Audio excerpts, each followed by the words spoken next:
హైదరాబాద్ శివారులో భూ కబ్జా కేసులో వైకాపా మాజీ ఎమ్మెల్యే బొల్లా బ్రహ్మనాయుడిని కస్టడీకి కోరుతూ తెలంగాణ పోలీసులు కోర్టులో పిటిషన్ వేశారు. మరింత సమాచారం మా ప్రతినిధి రమేష్ అడిగి తెలుసుకుందాం. రమేష్, కస్టడీ పిటిషన్లో పోలీసులు ఏమని కోరారు? కోర్టులో విచారణకు ఎప్పుడు వచ్చే అవకాశం ఉంది? గండిపేట మండలం సంబంధించి కూడా ప్రభుత్వ భూమిని కాజేసేందుకు కూడా తాజాగా ఒక నకిలీ జీవోలను సృష్టించి వాటికి సంబంధించి దాదాపు ప్రభుత్వ భూమి దాదాపు 1000 కోట్ల రూపాయలకు విలువ చేసిన ప్రభుత్వ భూమిని కబ్జా చేసేందుకు కూడా ఇటు కొందరిని పోలీసులు తాజాగా అరెస్ట్ చేసిన సంగతి తెలిసిందే. అదే కేసులో వైసీపీ మాజీ ఎమ్మెల్యే బొల్ల బ్రహ్మనాయుడు శనివారం పోలీసులు అరెస్ట్ చేసి రిమాండ్ తరలించడం జరిగింది.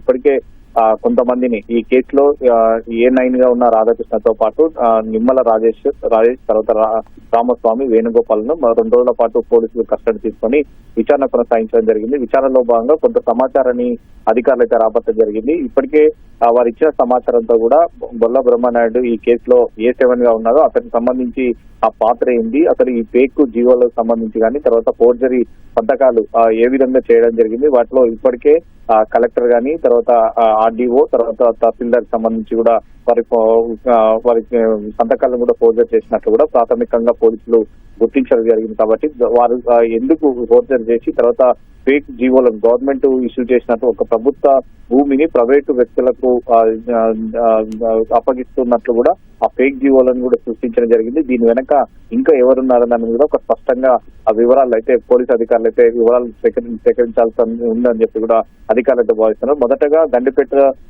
సంబంధించిన తహసీల్దారు నార్సింగ్ పోలీసులకు ఫిర్యాదు ఇవ్వడం కూడా ఇదంతా వెలుగులోకి రావడం జరిగింది. ప్రస్తుతం ఈ కేసుని సైబరాబాద్ లోని EOW కి బదిలీ చేయడం, తర్వాత బదిలీ చేసిన తర్వాత వారు ఎల్బీనగర్ లోని EOW కోర్టులో వారం రోజుల పాటు బొల్ల బ్రహ్మనాయుడిని కస్టడీకి ఇవ్వాలని చెప్పి కూడా పిటిషన్ అయితే దాఖలు చేయడం జరిగింది. ఆ పిటిషన్ లో మరి ఆ కోర్టు ఎన్ని రోజుల పాటు పోలీసు కస్టడీకి అనుమతిస్తుంది, కస్టడీలో అనుమతించిన తర్వాత ఎలాంటి వివరాలు సేకరించాలనేది కూడా పోలీసులు ఇప్పటికే కొంత సమాచారం రాబట్టడం జరిగింది. ఆ సమాచారం మేరకు అతన్ని ప్రశ్నించే అవకాశం ఉంది. ప్రశ్నించిన తర్వాత దీంట్లో మరికొంతమంది పాత్ర ఏదైనా ఉందా లేదా దీనికి సంబంధించి ఈ ల్యాండ్ కి సంబంధించి ఎంతవరకు లావాదేవీలు జరిగాయి, ఎవరెవరు దీని వెనక ఉన్నారు దాని మీద ఒక స్పష్టంగా వివరాలు తీసుకోవాలని చెప్పి కూడా EOW అధికారులు అయితే ప్రస్తుతం అయితే భావిస్తున్నారు. దీంట్లో రాధాకృష్ణన్ సంబంధించి కానీ బొల్ల బ్రహ్మనాయుడు వద్ద ఆ పెద్ద ఎత్తున వీరిద్దరి మధ్య ట్రాన్సాక్షన్ నచ్చినట్లు కూడా అధికారులు ప్రాథమికంగా గుర్తించారు జరిగింది. వీరి బ్యాంకు ఖాతాలు కానీ బ్యాంకుకు సంబంధించిన లావాదేవీలు కూడా ఇప్పటికే ప్రస్తుతం అయితే ఫ్రీ చేయడం జరిగింది. వాటిని